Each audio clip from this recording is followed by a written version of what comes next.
Bonjour et bienvenue pour cette première vidéo. L'objectif ici est de te communiquer un ensemble d'informations essentielles sur le métier de l'indépendant.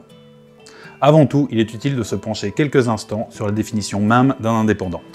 L'indépendant est un travailleur qui exerce son activité professionnelle en absence de tout lien de subordination. Cela signifie notamment qu'il n'est pas sous contrat de travail, qu'il n'a pas de supérieur hiérarchique, il est son propre patron, il n'a pas d'horaire fixe, il gère son temps comme il l'entend, et en principe, il n'a pas de rémunération fixe. Il est libre de fixer sa rémunération en fonction du travail qu'il accomplit. Ces conditions définissent le statut d'indépendant. Mais attention au statut de faux indépendant, qui est puni par la loi. Les faux indépendants sont des travailleurs qui ont un statut d'indépendant alors qu'en réalité, ils exercent leur activité professionnelle sous l'autorité d'un employeur, ce qui implique qu'il devrait normalement s'agir d'une activité salariée. Dans la plupart des cas, ils auront à la fois les inconvénients du statut d'indépendant et de salarié sans en avoir les avantages. Si tu souhaites plus d'informations sur le sujet, je t'invite à cliquer sur le lien en dessous de la vidéo. Nous venons de voir que l'indépendant était une personne physique qui exerce son activité professionnelle sans être soumis à un contrat de travail.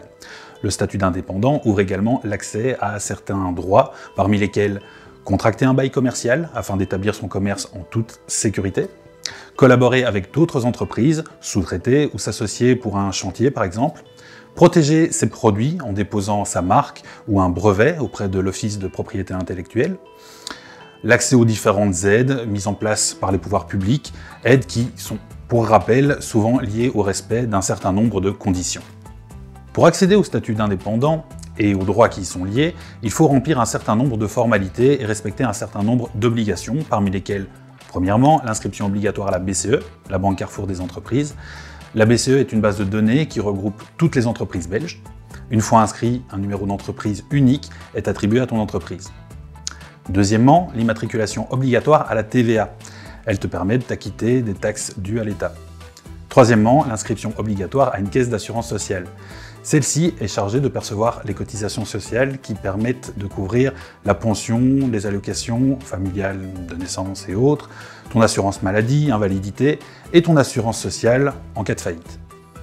Quatrièmement, l'ouverture d'un compte bancaire professionnel. Elle n'est pas obligatoire, mais elle est vivement conseillée. Le but étant de ne pas mélanger dépenses privées et dépenses professionnelles. Ça évite notamment, en cas de contrôle fiscal, de voir un contrôleur inspecter tes comptes privés. Enfin, cinquièmement, tu dois disposer de toutes les autorisations spécifiques liées à ton activité, comme l'autorisation des pompiers ou l'autorisation de l'AFSCA par exemple. Intéressons-nous désormais au bail commercial, qui permet de louer un local afin d'y installer ton activité. Le bail commercial est conçu pour protéger le commerçant et son activité. Alors, les caractéristiques de ce type de contrat sont les suivantes. 1.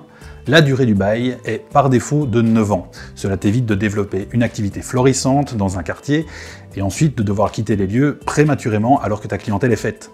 Ce bail de 9 ans peut être renouvelé maximum 3 fois pour une durée totale de maximum 36 ans. 2. Le bail peut être résilié tous les 3 ans par le locataire. Il en va de même pour le propriétaire qui peut uniquement résilier le contrat dans ces cas particuliers. Pour faire court, c'est si lui ou un de ses proches souhaite ouvrir un commerce dans ce local. 3. Le renom est de 6 mois pour le commerçant et de 12 mois pour le propriétaire, et doit être adressé par lettre recommandée ou par exploit d'un huissier de justice. Une question qui nous est souvent posée est la question de la forme juridique. Dois-je me lancer en personne physique ou en société? Avant de choisir, il est utile de bien comprendre les différences fondamentales entre les deux statuts. Premièrement, le nombre de personnes qui composent ton entreprise peut déjà t'aider à y voir plus clair. En effet, une entreprise individuelle, en personne physique, ne compte qu'une personne, alors que la société peut en compter plusieurs.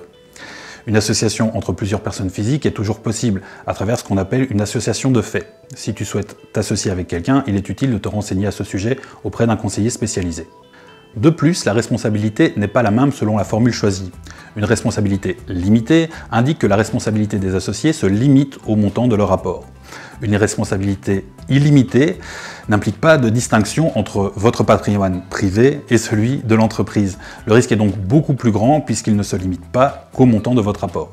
Maintenant que ces concepts sont plus clairs, voyons quels critères prendre en compte pour faire son choix. Il faut savoir que les coûts de constitution sont très différents selon que tu optes pour la personne physique ou la société.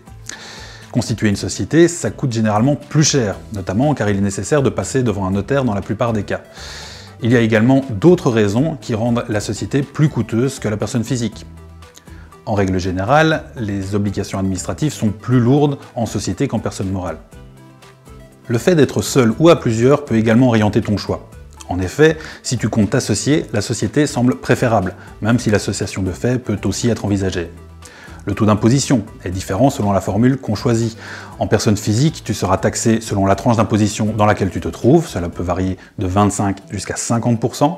En société, le taux normal est quant à lui fixé à 34%. Le risque est également différent puisqu'en société, le risque est limité à l'apport réalisé par les associés. Attention toutefois au fait que la responsabilité des associés peut être engagée en cas de problème durant les 3 premières années de l'entreprise. La situation globale doit être évaluée, et se baser sur un seul critère, le taux d'imposition par exemple, est plutôt dangereux. Dans tous les cas, il est vivement recommandé de te faire conseiller par des spécialistes de la création d'entreprise.